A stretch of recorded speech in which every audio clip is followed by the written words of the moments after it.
고난과 눈물의 땅에서 평화와 사랑의 땅으로. 우리 민족이 그동안 겪었던 비참한 역사에는 깊은 뜻이 있습니다. 우리나라가 세계 평화의 전진기지가 될 운명이기 때문에 그렇게 많은 고난을 겪었던 것입니다. 한반도가 세계의 중심이 될 수 있는 것은 오랫동안 고난과 역경을 참아왔기 때문입니다. 우리는 숱한 고난을 겪었지만 그 누구도 원수로 만들어 미워하지 않은 민족입니다. 우리를 괴롭힌 이웃들이 여럿 있었지만 철천지 원수가 되지는 않았습니다. 우리 민족의 마음속에는 원수까지도 사랑하는 마음이 있습니다. 원수를 사랑하고 받아들이려면 끊임없이 자기를 다스려야 합니다. 제 속이 다 골마 터진 다음에야 비로소 원수를 사랑할 수 있는 마음의 여유가 생기는 법인데 우리 민족이 바로 그런 마음을 가졌습니다. 핍박받는 사람은 하나님과 가장 가깝습니다. 눈물을 흘리는 마음을 갖는 것이 중요합니다. 평소에는 눈물을 흘려본 적이 없던 사람도 나라를 잃게 되면 눈물을 흘리며 웁니다. 하나님한테 매달려 통곡합니다. 고통스럽고 힘들지만 눈물을 흘리며 울 수 있는 마음은 복됩니다. 눈물로 젖은 마음에 하나님이 오시기 때문입니다. 한민족의 마음속에 눈물이 많았기 때문에 한반도가 천운을 받을 땅이 될 수 있었습니다. 우리 민족은 조상을 숭배합니다. 아무리 밥을 굶고 힘들어도 조상의 묘자리를 팔아 밥을 구하지 않은 우리 민족입니다.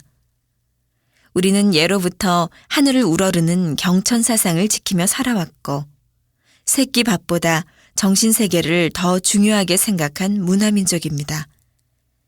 불교와 유교를 받아들여 찬란한 종교 문화를 꽃피웠으며 기독교를 받아들인 지 얼마 되지 않아 전 세계를 대표하는 기독교의 전통을 세웠습니다.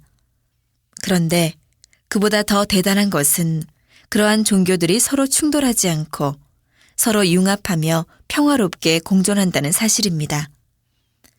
무엇이 우리를 이렇게 독특한 민족으로 만들었을까요? 우리는 본래부터 종교적인 마음을 가진 종자들로서 언제라도 하나님의 말씀을 받아들일 마음의 준비가 되어 있습니다. 또한 우리 민족은 하나님의 뜻을 제대로 실행할 수 있는 영특함을 지녔습니다. 그 우수함을 잘 보여주는 것이 우리 말과 한글입니다. 이는 하늘이 내려준 보물입니다. 우리말에는 사람의 심정을 표현할 수 있는 갖가지 형용사와 부사가 대단히 풍부합니다.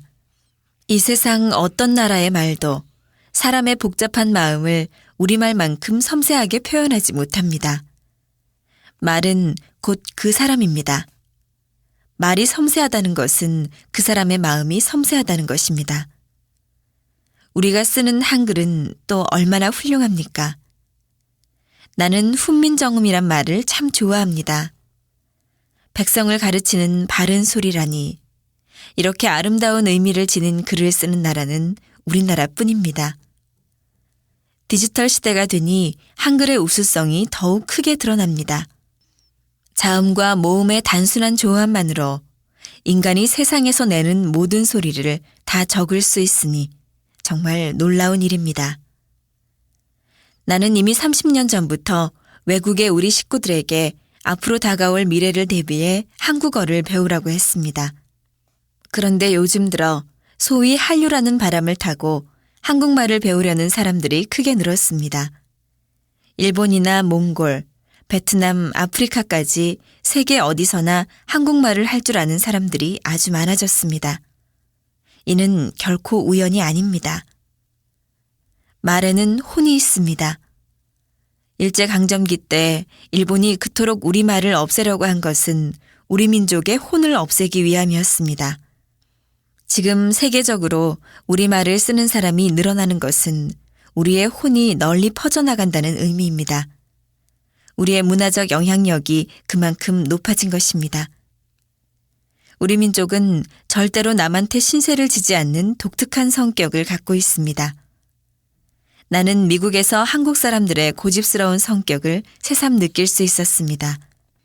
미국은 여러 가지 사회보장제도가 잘 되어 있는 나라입니다만 우리 한국 사람들은 도통 그런 것에 의지하려 들지 않았습니다. 나라에서 주는 지원금에 기대지 않고 어떻게든 내 손으로 벌어 자식을 키우고 부모를 모시려고 했습니다. 그만큼 우리 민족은 자주성이 강합니다. 전 세계에 선교사를 보내보면 그런 기질이 그대로 드러납니다. 낯선 나라에 파견되어도 별다른 두려움이 없습니다. 선교사들뿐 아니라 상사 직원들도 그렇습니다. 세계 어느 곳이든지 사명을 받으면 모든 것을 떨치고 갑니다. 망설이고 주저하는 법이 없습니다. 우리 민족은 누구보다 부지런합니다. 한자리에 머물러 있지 않고 사방으로 돌아다닙니다. 세계 어느 곳도 한국 사람이 없는 데가 없을 정도로 진취적입니다. 또한 어느 한 가지에 매이지 않고 다방면에 걸쳐 능력을 발휘합니다. 한 가지 일이 막히면 좌절하기보다 용기 있게 다른 일을 찾아 뛰어나갈 만큼 적응력도 뛰어납니다. 마을에 큰 잔치가 열리면 사람들이 우르르 몰려가서 서로 좋은 자리를 차지하려고 난리가 나지요. 그럴 때 아무 말 없이 말석에 가서 앉는 사람이 있다면 그가 바로 시대의 주인입니다. 내 입에 들어가는 것을 먼저 챙기는 사람은 다 낙제입니다. 밥 한 술 먹을 때도 남을 먼저 생각해야 합니다.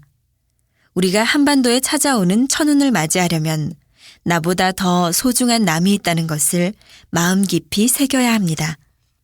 우리는 그동안 우리가 사랑하는 것들을 모두 빼앗겼습니다. 일제강점기에는 소중한 나라를 빼앗겼고 뒤이어 국토가 두동강이나 사랑하는 부모 형제들과 헤어져야 했습니다. 그래서 한반도는 눈물의 땅이 되었습니다. 그러나 이제는 우리가 세계를 향해 울어주어야 할 때입니다. 이제부터는 우리를 위해 울던 것보다 더 진실하고 절박하게 세계를 위해 눈물을 흘려야 합니다. 그것이 천운을 맞이한 한반도에서 우리가 해야 할 일입니다. 우리가 그렇게 할 때 한반도의 천운이 세계로 뻗어나가 한민족 중심의 세계 평화 시대가 열릴 것입니다.